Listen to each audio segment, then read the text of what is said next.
Hello everyone, मैं अब आप लोगों को क्वेश्चन नंबर 9 का सॉल्यूशन करने के लिए सिखाऊंगा। आप लोग सिर्फ वीडियो को ध्यानपूर्वक से देखिएगा। मैं आप लोगों को इतने अच्छी तरीका से क्वेश्चन नंबर 9 का सॉल्यूशन करने के लिए सिखा दूंगा ना कि आप लोगों को दोबारा इस क्वेश्चन में कुछ भी प्रॉब्लम नहीं होगा। तो आप लोग जरूर वीडियो को ध्यान से देखिएगा।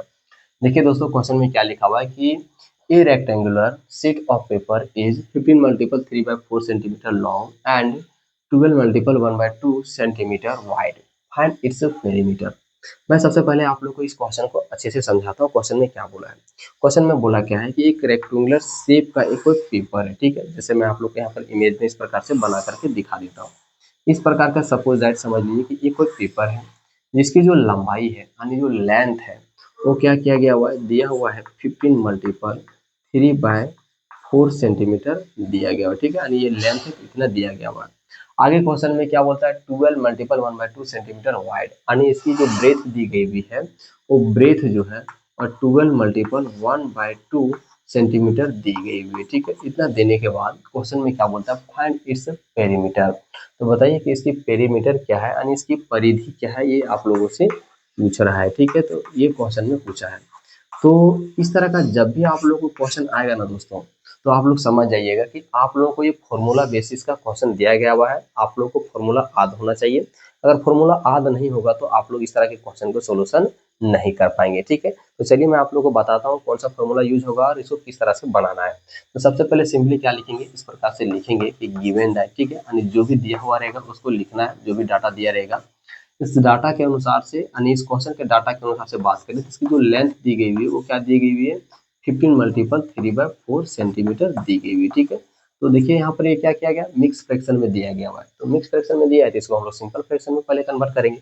तो सिंपल फ्रैक्शन में कन्वर्ट करने के लिए सिंपली करना क्या रहता है कि जो डिनोमिनेटर में रहता है वो क्या होता है कि यहाँ जो संख्या दी रहती है मल्टीपल में उसके साथ गुना करना रहता है, यानी मल्टीपल करना रहता है, और जो गुना में आता है उसको ऊपर वाली संख्या के साथ क्या रहता है, ऐड करना रहता है, ठीक है। देखिए यहाँ पर ऐड करेंगे, 4 15 हो जाएगा 60 और 60 प्लस 3 हो जाएगा इसका 63 हो जाएगा, प्लस का क्या बाई क्या हो जाएगा इसका 4 यहाँ पर सेंटीमीटर आ जाएगा, ठीक है।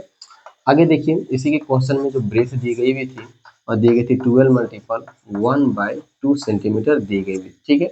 यहाँ पर क्या करना है, इसके साथ मल्टीपल करके इसको ऐड करना है। यहाँ मल्टीपल करेंगे क्या होगा 24 प्लस का 1 क्या होगा 25 हो जाएगा। तो यहाँ 25/2 सेंटीमीटर ये हो जाएगा, ठीक है। आप देख सकते हैं इसका लेंथ और ब्रेथ को मैंने आप लोगों को सिंपल फ्रैक्शन में कन्वर्ट करके बता चुका हूँ।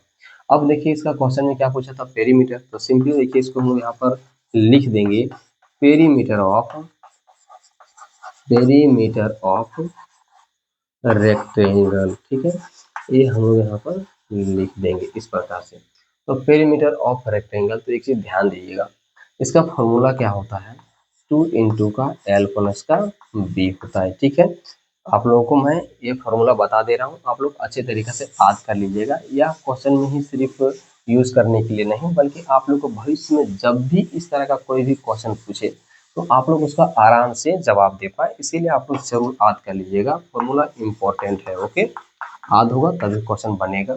अब देखिए दोस्तों, पेरीमीटर ऑफ रेक्टेंगल का बात करें 2 इंटू एल प्लस बी है, तो इसका फॉर्मूला होता है। तो अब जहाँ जहाँ एल है वहाँ एल का फॉर्मूला बैठा देंगे, जहाँ बी है उसका बी का फॉर्मूला बैठा देंगे, ठीक है। देखिए सॉरी, इसका वैल्यू को पुट कर देंगे, फॉर्मूला नहीं बल्कि इसका वैल्यू पुट कर देंगे। देखिए यहाँ पर एल इजिकल टू क्या है, 63/4 है, 63/4 लिखेंगे, प्लस बी की जगह पर क्या है 25/2 है, तो यहाँ पर सिंपली हम लोग लिख देंगे 25/2 लिख देंगे इस प्रकार से, ठीक है। और यहाँ सेंटीमीटर लिख देंगे। अब आप लोग यहाँ पर देख सकते हैं कि ब्रैकेट के अंदर की जो नंबर्स हैं, जो फ्रैक्शन है, वो अब एडिशन ऑफ फ्रैक्शन के अंदर जाते हैं। तो अब वही प्रोसेस के इसको हम लोग सॉल्व करेंगे। तो यहाँ लिख देंगे पहले 2, ठीक है। उसके बाद ब्रैकेट से बंद होगा, इनका हम लोग एलसीएम निकालेंगे, एलसीएम निकालेंगे तो आएगा 4, और फिर 4 से 4 को डिवाइड करेंगे आएगा 1, और 1 से 63 को मल्टीप्लाई करेंगे तो यहाँ पर 63 आ जाएगा, ओके। और यहाँ प्लस का साइन देना है। अब देखिए यहाँ पर 2 से हम लोग 4 को डिवाइड करेंगे आएगा कितना 2 आएगा, और 2 से 25 को मल्टीपल करेंगे तो आ जाएगा ये यहाँ 50 आ जाएगा, तो यहाँ 50 लिख देंगे, ठीक है। और इस प्रकार से सेंटीमीटर लिख देंगे, ठीक है।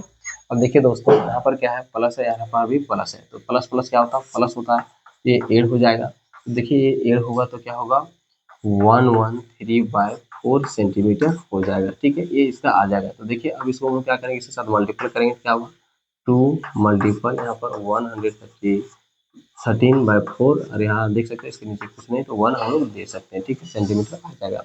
अब देखिए यहाँ पर कट करेंगे, 2 1 जा 2, 2 2 जा क्या हो जाएगा 4 हो जाएगा। तो इसका जवाब क्या आएगा 113/2 सेंटीमीटर हो जाएगा। ठीक है, ये इसका एक ये वाला आंसर हो सकता है, ऐसा करके लिखा हुआ है। या फिर इसका एक दूसरे तरह से आंसर दे सकता है, वो मैं बता देता हूँ कि क्यों दे सकता है। क्योंकि क्वेश्चन में अगर आप लोग गौर करें, यहाँ पर देखिए इसकी जो लेंथ दी थी, ठीक है, वो भी दिया था मिक्स फ्रैक्शन में। इसकी जो ब्रेथ दी गई हुई है वो भी मिक्स फ्रैक्शन में दी गई हुई है। तो इसका आंसर भी जो है ना, वो चांस होगा कि इसका आंसर मिक्स फ्रैक्शन में दिया हुआ हो। इस बात को ध्यान रखिएगा कि जब भी मिक्स फ्रैक्शन में डाटा दिया हुआ हो तो उसे आप लोग मिक्स फ्रैक्शन में ही आंसर दें। ठीक है, तो मिक्स फ्रैक्शन में कैसे कन्वर्ट करेंगे वो भी मैं बता देता हूँ। यहाँ पर आप लोग देख सकते हैं आया क्या है, 113/2 आया है। तो क्या करना है, जो नीचे रहेगा उससे जो ऊपर वाली जो संख्या होगा उसको इस तरह से डिवाइड करना है। ठीक है, तो देखिए यहाँ पर इसको डिवाइड करेंगे, यहाँ पर पहले 5 टाइम में जाएगा, यहाँ 10 हो जाएगा, फिर यहाँ पर 1 और 3 और फिर 6 टाइम में जाएगा तो यहाँ पर 12 हो जाएगा, माइनस का यहाँ पर 1 हो जाएगा। ठीक है, तो देखिए दोस्तों जो आता है जो रिमाइंडर में वो नोमिनेटर बन जाता है, तो यहाँ जो क्वोशिएंट में आता है वो बन जाता है मल्टीपल, और जो नीचे रहता है जो डिनोमिनेटर में होता है वो डिनोमिनेटर ही रहता है। ठीक है, तो सिंपली अगर मैं बात करूँ इसका मिक्स फ्रैक्शन में अगर आंसर देगा तो इसका आंसर जो दे देगा वो क्या दे देगा 56 1/2 सेंटीमीटर। ओके, ये इसका आंसर दे देगा। ठीक है, तो इसे ध्यान रखिएगा, जिस प्रकार से क्वेश्चन दिया रहेगा उसी प्रकार से आप लोगों को आंसर भी देने हैं।